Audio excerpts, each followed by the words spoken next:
near Midway Island to engage the Imperial Japanese Navy's strike force.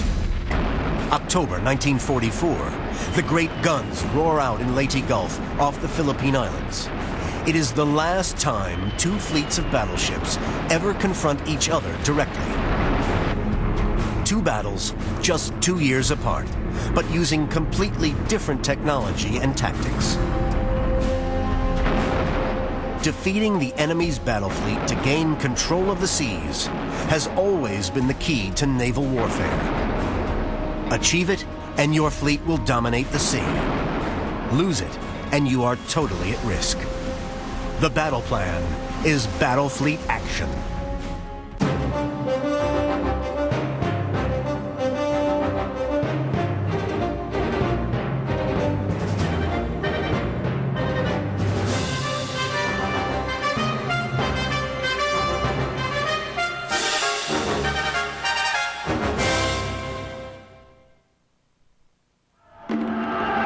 April 9th, 1942. Japanese forces celebrate a run of unbroken victories in the Pacific. Their surprise attack at Pearl Harbor on December 7th, 1941, has devastated much of the U.S. Pacific Fleet. They have overrun most of Southeast Asia and established a defensive perimeter on islands in the Central Pacific. But in barely a week, the Japanese suffer a major humiliation. On April 18, 1942, 16 B-25 Mitchell bombers, led by Colonel Jimmy Doolittle, fly off to bomb Japan from a U.S. carrier task force which had narrowly escaped destruction at Pearl Harbor.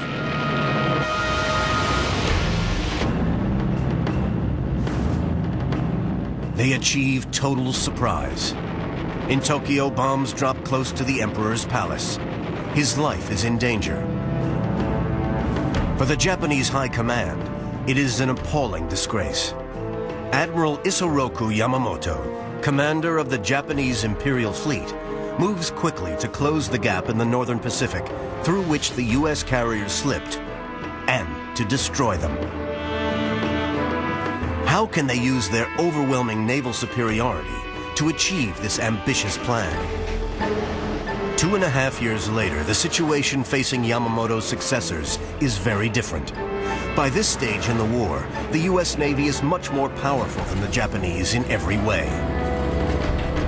In October, U.S. forces begin landing on the Philippine island of Leyte. Japan is in danger of being cut off from the oil and raw materials of Southeast Asia, on which her war machine depends. Admiral Takeo Kurita, commander of the Imperial Navy's last remaining surface fleet, is ordered to destroy the Leyte landing force to halt the invasion. How can he achieve this against the world's mightiest navy?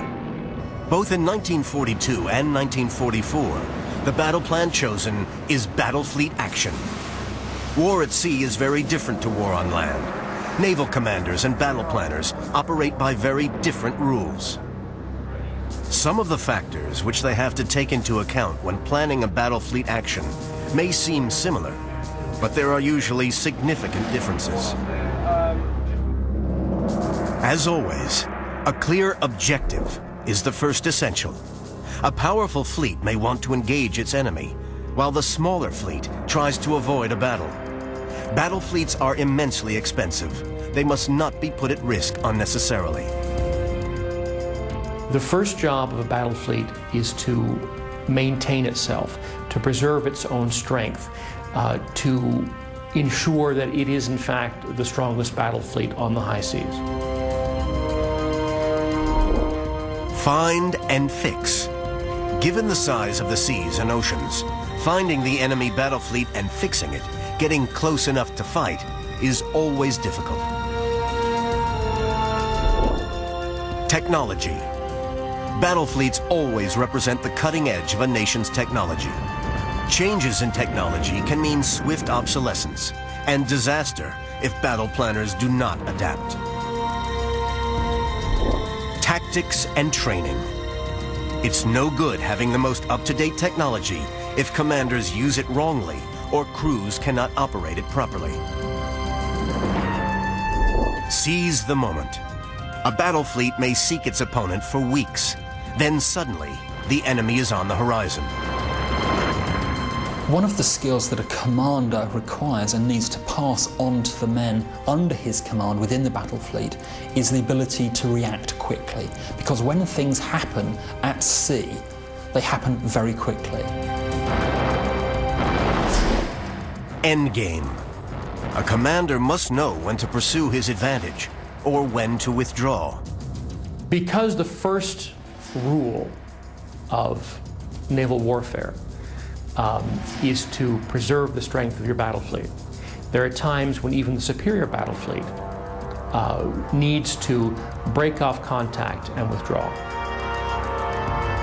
The first essential in the battle plan for battle fleet action is absolute clarity of objective.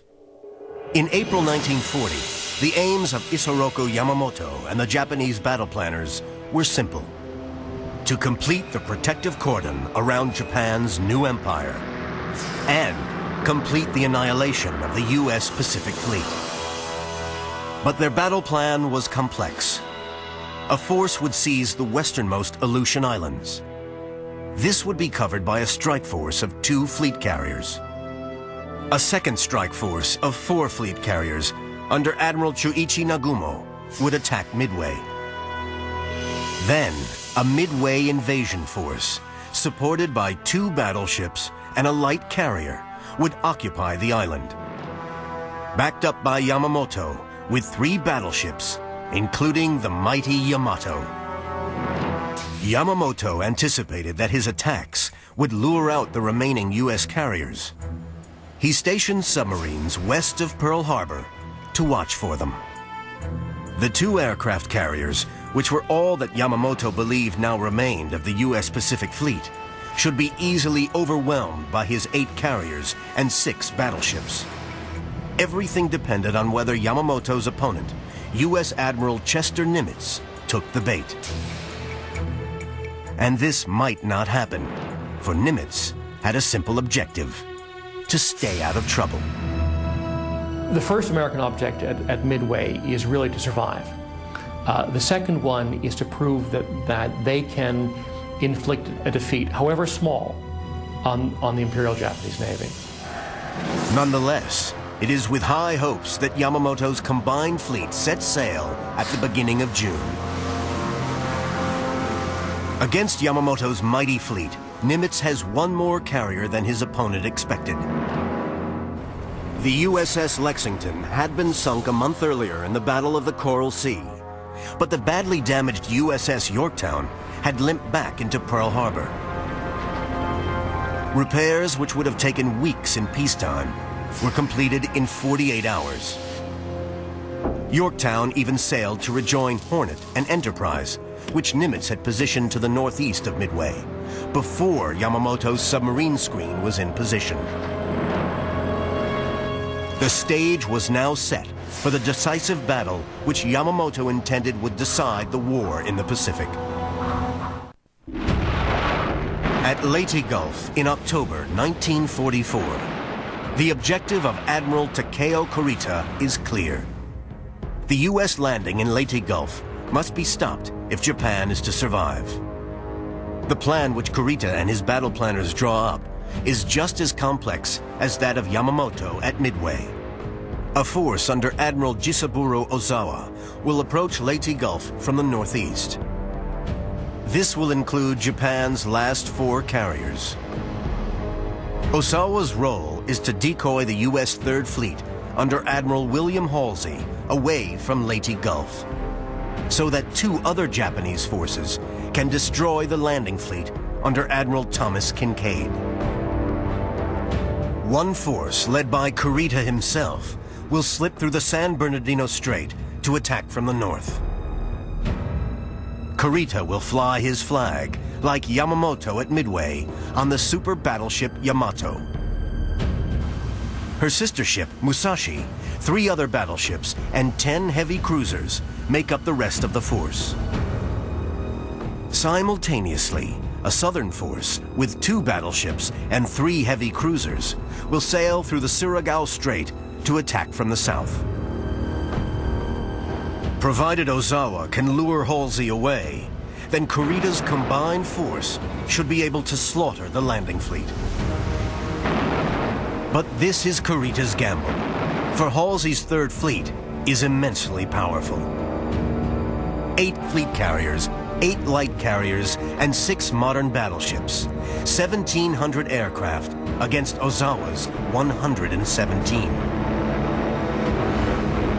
If Halsey takes the bait, Ozawa's force will undoubtedly be annihilated.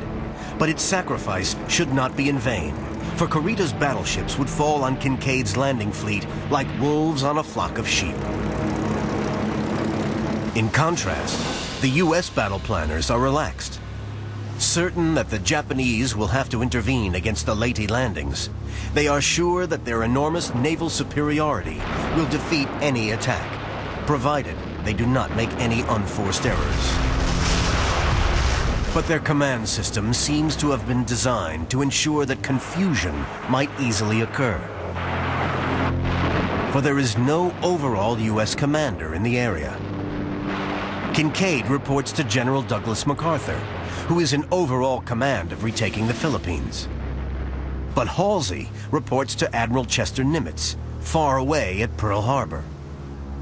No one has the authority to coordinate the 2 fleets in the event of a Japanese attack. So both at Midway in 1942 and at Leyte in 1944, it's the Japanese who have to take the initiative in a battle fleet action to achieve their objectives. The U.S. battle planners simply have to wait to see what develops. And to do this, they have one inestimable advantage in the second requirement for battle fleet action: find and fix. The ability of a battle fleet either to locate its enemy and bring it to action, or to avoid it, is critical.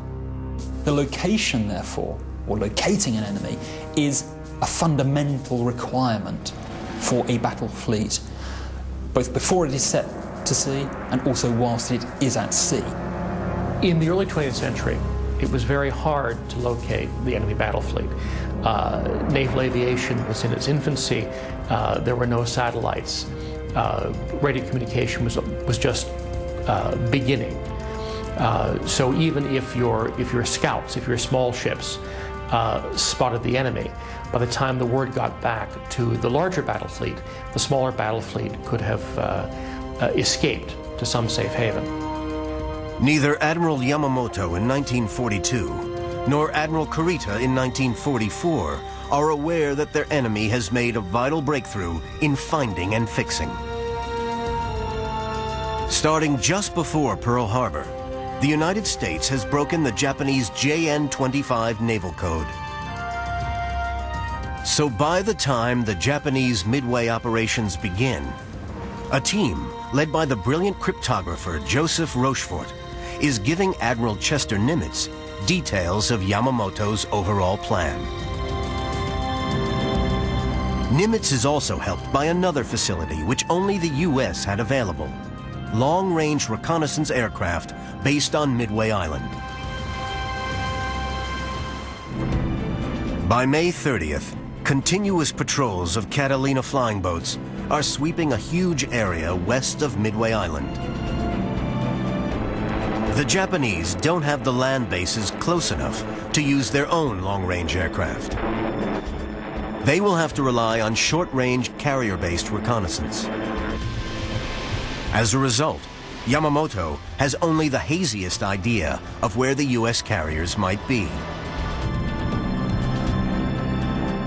On June 3rd, a Catalina spots the Japanese Midway invasion force about 600 miles southwest of the island. Simultaneously, the Japanese northern force begins its attack on the Aleutians. Now is the moment when Isoroku Yamamoto expects Chester Nimitz to respond. Now, he should be able to find and fix his enemy. 2.5 years later, as their last remaining battle fleet converges on Leyte Gulf, the Japanese battle planners have still not realized that the U.S. has broken their codes. But more by good luck than good judgment, they have not broadcast the overall plan for the operation.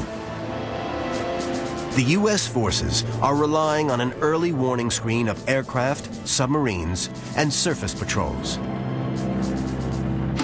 In the early morning of October 23rd, 2 U.S. submarines sight a large group of enemy vessels. It's Kurita's strike force. The U.S. has found and fixed the most powerful section of the enemy's fleet. At Leyte Gulf in 1944 and Midway in 1942, the scene is now set for 2 of history's greatest battle fleet actions. Midway 1942 and Leyte Gulf 1944. As their battle fleets close with the enemy, the commanders on both sides are facing another challenge: technology. The ability to adapt to revolutionary change is the 3rd fundamental requirement of the battle plan for battle fleet action. As World War II began, the big gun battleships still seemed to be the core of all battle fleets. But in November 1940, an event occurred in the Eastern Mediterranean, which suggested that the underlying technological assumptions of battle fleet action were changing dramatically.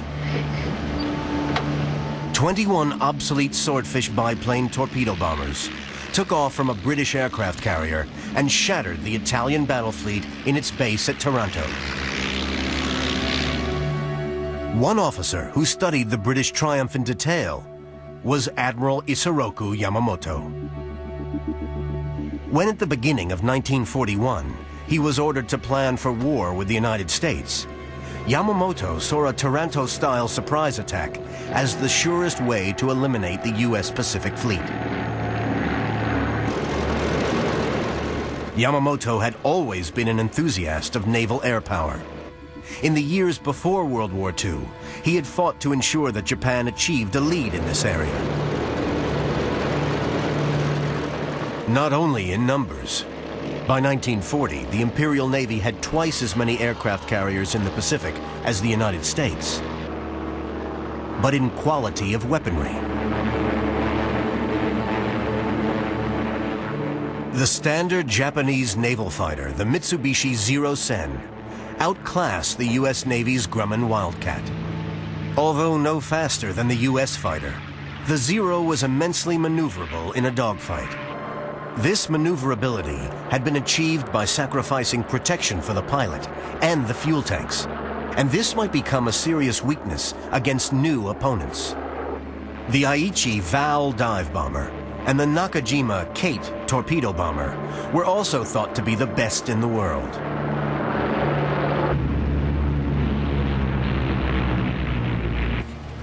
Their U.S. equivalents, the Douglas Dauntless dive bomber and Devastator torpedo bomber, were believed by the Americans themselves to be obsolete. At Midway in 1942, the Japanese Navy was far larger and better armed than the U.S. Pacific Fleet. But technology, in the form of code breaking, had given the U.S. one important advantage. At Leyte Gulf in 1944, the position was totally reversed, with the U.S. Navy far outnumbering its opponent in both quantity and quality. Its new aircraft are world beaters. The Vought Corsair fighter bomber, the Grumman Hellcat fighter, the Grumman Avenger torpedo bomber, and the Curtiss Helldiver dive bomber. All far outclassed the few Japanese aircraft remaining. The question was whether the weaker commander in each case, U.S. Admiral Nimitz at Midway and Japanese Admiral Kurita at Leyte Gulf, could use tactics and training, the 4th vital requirement for battle fleet action, to turn the tables. Almost 150 years before, at Trafalgar, the classic battle fleet action of the era of sail, Admiral Horatio Nelson had shown that superior training and tactics could enable a smaller fleet with no particular technological advantage to beat a larger force. But at Midway and Leyte Gulf, the technological and numerical imbalances between the fleets made such a possibility much more difficult. At all levels, from battleships and carriers to destroyers and submarines, constant peacetime exercises had honed crews' understanding of the tactics required. But naval air power had hugely increased the tactical complexities faced by both commanders and crew. Not only were battles in the future going to be fought at much greater distances, but aircraft had to be retrieved, refueled, and rearmed before they could mount second strikes. With the best trained crews, this could take more than an hour, and during this time, the carrier would be unable to land or launch aircraft. Also, there was the crucial question of what weapons aircraft should be armed with. Torpedoes and armor-piercing bombs were little use against land targets. High explosives alone would hardly damage a battleship. The range of tactical choices had increased bewilderingly. Their performance at the Coral Sea battle, a month before the Japanese Midway operation began, had shown that U.S. carrier crews and pilots were equal in morale and training to their Japanese opponents. It was only in terms of numbers and technology that they had a problem. Over the next 2.5 years, Japanese naval air power is shredded. In a series of naval battles, Japan loses the majority of its experienced and irreplaceable aircrew and hundreds of aircraft. The situation has become so critical that the Japanese battle planners are prepared to write off the remainder of their carriers as decoys to allow their battleships to get through to the U.S. landing fleet. It's a question of whether the technological revolution of naval air power can be overcome by cunning Japanese tactics. Then, will the courage and training of their commanders and crews finally enable Japan's great battleships to achieve what is expected of them? In both June 1942 and October 1944, the Imperial Japanese Navy desperately needs the gambles on which its battle plans are based to pay off. Will Chester Nimitz fall into its trap off Midway? Will William Halsey live up to his nickname, Bull, and go charging off after the decoy carriers? The moment of reckoning has now arrived. Southwest of Midway Island, June 3rd, 1942.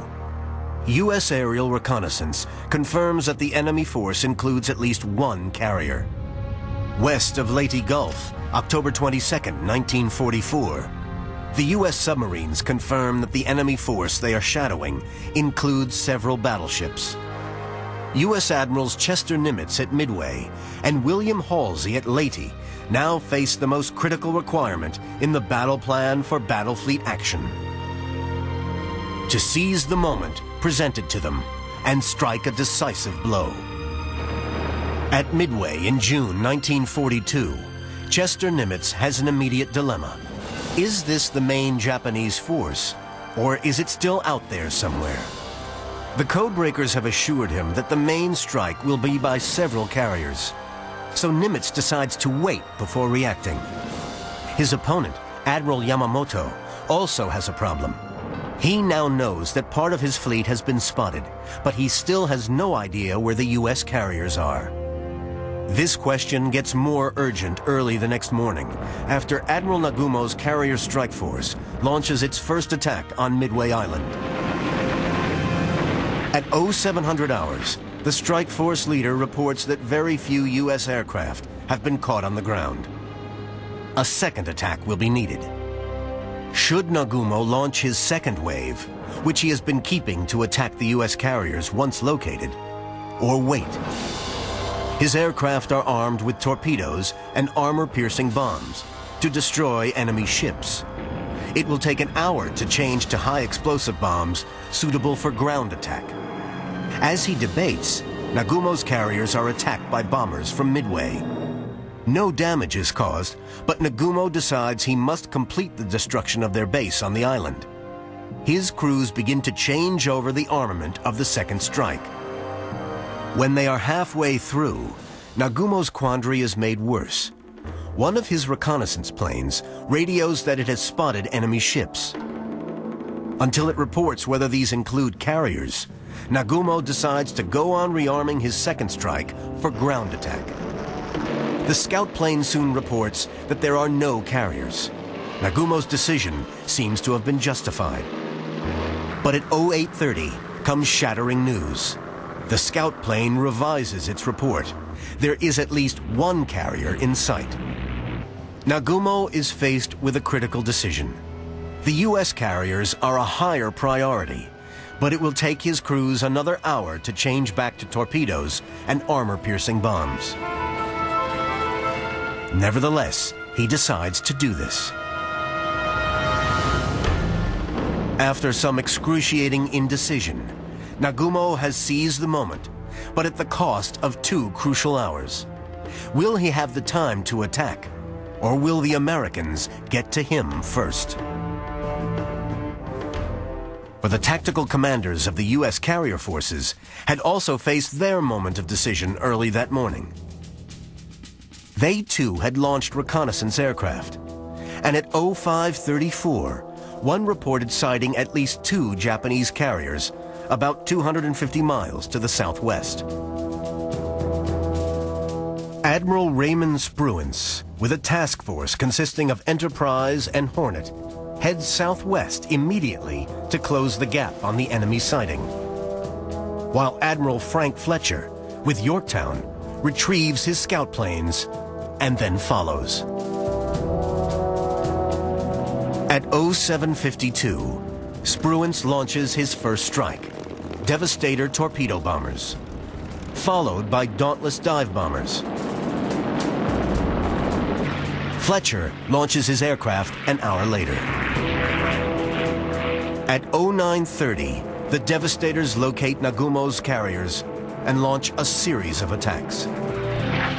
Lacking fighter escorts, the 42 obsolete aircraft are massacred by the Japanese Zeros. Only 6 get back to their carriers. Nagumo feels confident that he has dealt with the main U.S. attack. In less than an hour, the rearming of his aircraft is complete. All 4 Japanese carriers, their decks crowded with fuel and weapon-laden aircraft, begin to turn into the wind to launch their attack. Meanwhile, the U.S. dive bombers have been searching in vain for the Japanese carriers.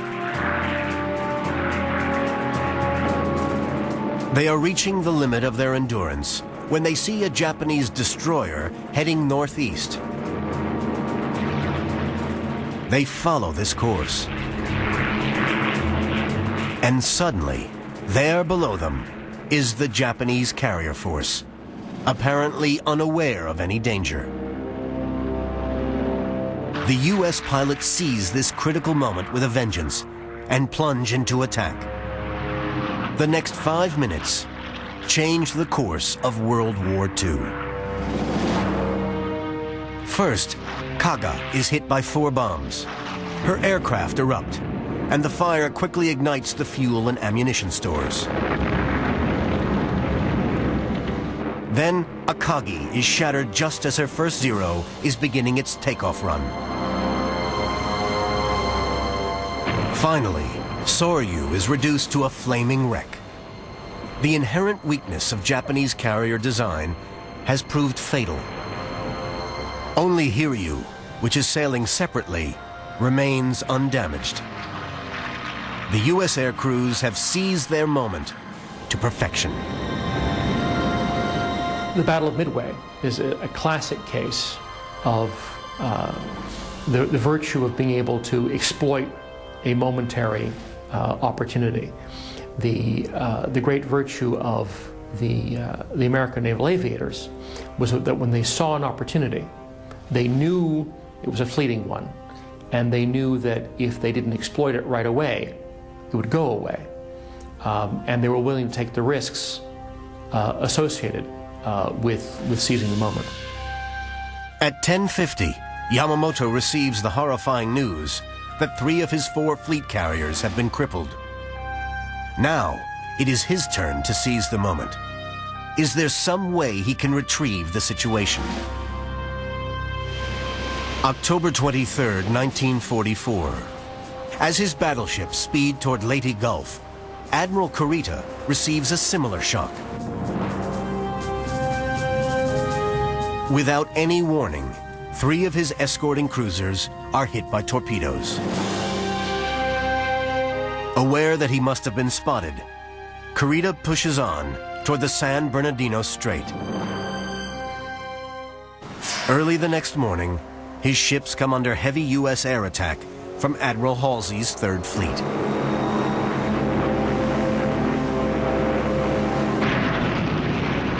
The attacks concentrate on the super battleship Musashi. Steadily, she falls far behind the main force. And at 19:35 hours, she sinks, hit by at least 10 bombs and 19 torpedoes. U.S. aircraft report that Kurita has turned about, giving Halsey the impression that he is retreating. So that when an hour later, Halsey receives news that Ozawa's decoy force has been spotted, he believes that Kurita is no longer a threat. It's now Halsey's moment of truth, his opportunity in the unfolding battle plan to make a decisive move. Admiral Kinkaid, too, is facing his moment of truth. During the morning of October 24th, U.S. aircraft spot Nishimura's southern force heading for the Surigao Strait. Confident that Halsey's massive 3rd Fleet is to his north and covering the San Bernardino Strait, Kinkaid has no doubt what to do. He detaches the 6 elderly World War I battleships of his gunfire support group to block the Surigao Strait.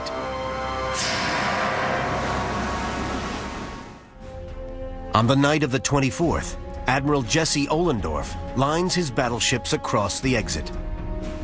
His destroyers and PT boats launch torpedo attacks in the darkness as Nishimura's ships advance. 1 Japanese battleship and 4 destroyers are sunk. The remainder of Nishimura's force, in line ahead, runs into Ohlendorf. He has achieved the dream of battle fleet admirals throughout the centuries. He has crossed the enemy's T. All his guns can fire, while most of the enemies are masked by ships ahead. Over the next 40 minutes, the whole of Nishimura's force, except 1 destroyer, is wiped out. It's the last time that battleships ever directly engage battleships, and one of the most effective battle fleet actions ever known.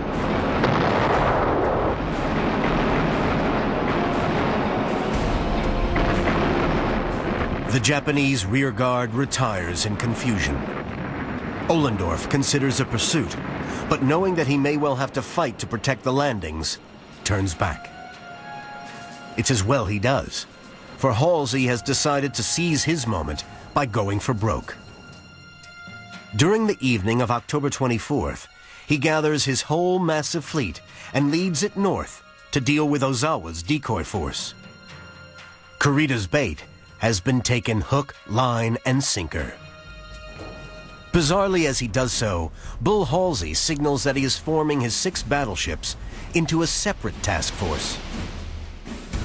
When Kinkaid hears this, he assumes not unreasonably that Halsey is detaching the battleships to guard the San Bernardino Strait. So it's an appalling shock as dawn breaks on October 25th, when the men of Taffy 3, the most northerly of Kinkaid's 3 air support groups, see the mighty Yamato and 3 other Japanese battleships bearing down on their 6 small escort carriers. Their aircraft are armed for land operations and will be almost useless against the mighty Japanese fleet. During the night, While Halsey was herring north after Ozawa's decoy force, Kurita had turned around. It looks as if his battle plan has succeeded, and Kinkaid's landing fleet is at his mercy. Can Kurita seize his moment and complete his mission? 2.5 years earlier, at Midway, Kurita's predecessor, Admiral Yamamoto, also has to ask himself the same question. Both at Midway in 1942 and Leyte Gulf in 1944, the Japanese commanders are facing the final crucial stage of the battle fleet action. The endgame, the moment when a commander must decide whether to go for broke or keep his fleet in being. In 1942, can Yamamoto somehow retrieve the situation after the loss of 3 of his carriers? In 1944, can Kurita seize his moment of opportunity while the main enemy force is far away? Although stunned by the suddenness of the blow, Yamamoto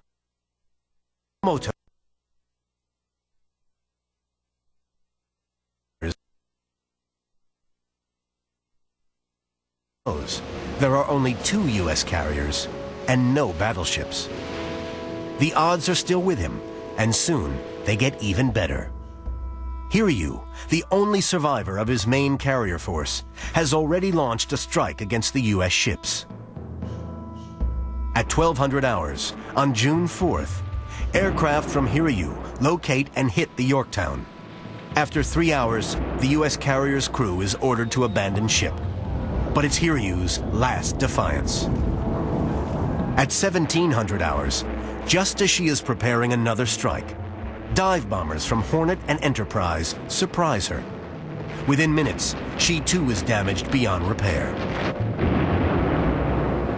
The next day, she is scuttled. Now, Yamamoto knows the game is up. He realizes that despite the sinking of Yorktown, there must still be 2 U.S. carriers out there.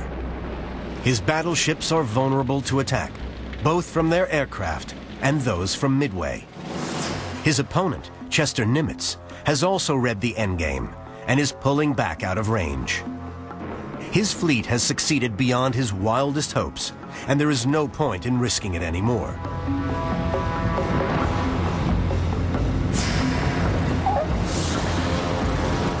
The remarkably flexible response by the American Admiral Nimitz was something that had to be seen to be believed. Very quickly, in the space of just 3 or 4 minutes, the Japanese had gone from offense to defense. Reluctantly, Yamamoto orders his remaining ships to withdraw. His battle plan is in ruins. 5 brutal minutes off Midway have shattered Japan's naval strength forever. At Leyte Gulf in 1944, as dawn breaks on October 25th, Kurita goes in for the kill. Admiral William Sprague, commander of Taffy 3, now coolly faces his moment of truth. He lays smoke to mask his carriers from the Japanese gunnery controllers. His destroyers launch torpedo attacks to keep the Japanese at their distance. Superbly brave action by these little ships sinks 3 of Kurita's escorting cruisers. The Americans lose the escort carrier Gambier Bay and 3 destroyers. Although ineffective, without armor-piercing bombs, the aircraft of the escort carriers attack the Japanese warships to divert them. All the time, Sprague's boss, Kinkaid, is trying desperately to find out where Halsey and the fleet which should have been guarding his northern flank have disappeared to. Then suddenly, and amazingly, after 2 hours, Kurita turns away. Convinced by the ferocity of the U.S. air attacks that Halsey's carriers must be within range, he has decided to withdraw. Had he gone on only a short time longer, Kurita would probably have destroyed Kinkaid's fleet totally.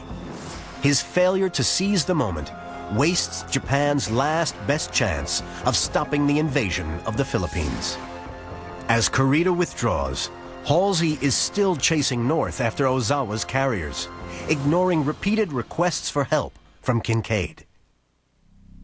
Not until 1000 hours, when he receives a message from Admiral Nimitz, where is Task Force 34, the world wonders, that Halsey realizes that he has completely misread the situation and sends back his battleships. Had he done so when Kinkaid first signaled him, they might well have cut off Kurita's fleet.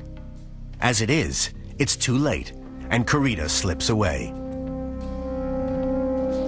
The only consolation is that Halsey has completed the work begun at Midway by sinking Japan's last 4 carriers. The battle fleet actions at Midway in 1942 and Leyte Gulf in 1944 underline the complexity of this battle plan. In both, the Japanese had a clear objective: to destroy the enemy battle fleet, but they chose to make very complex plans. In contrast, the U.S. commanders only needed to react once their enemy had been found and fixed. To do this, Nimitz at Midway had a huge advantage. His codebreakers had enabled him to read the enemy's battle plan. At Leyte, both Halsey and Kinkaid were given ample warning by their scouts.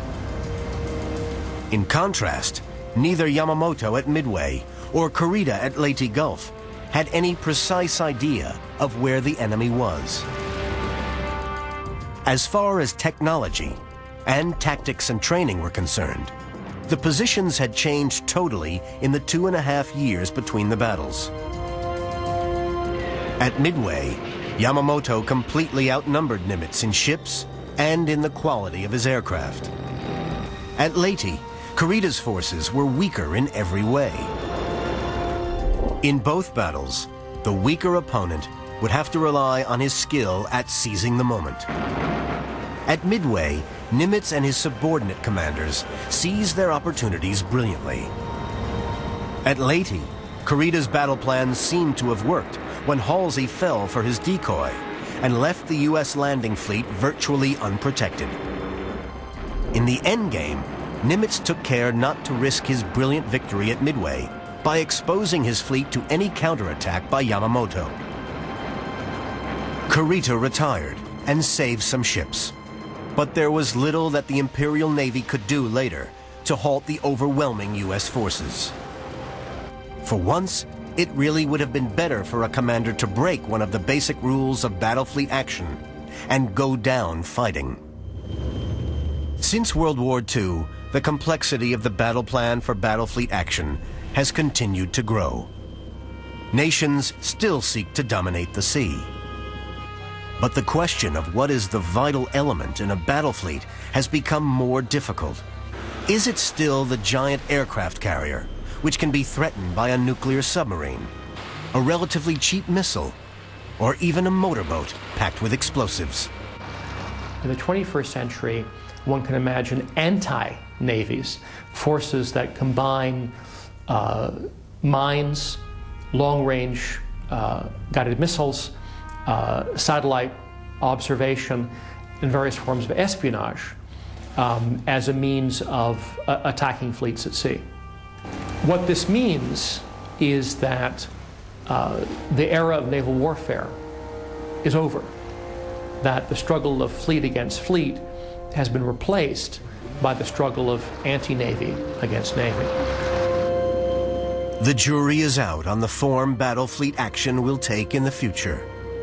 But there is little doubt that nations will continue to use some version of this battle plan to achieve control of the sea.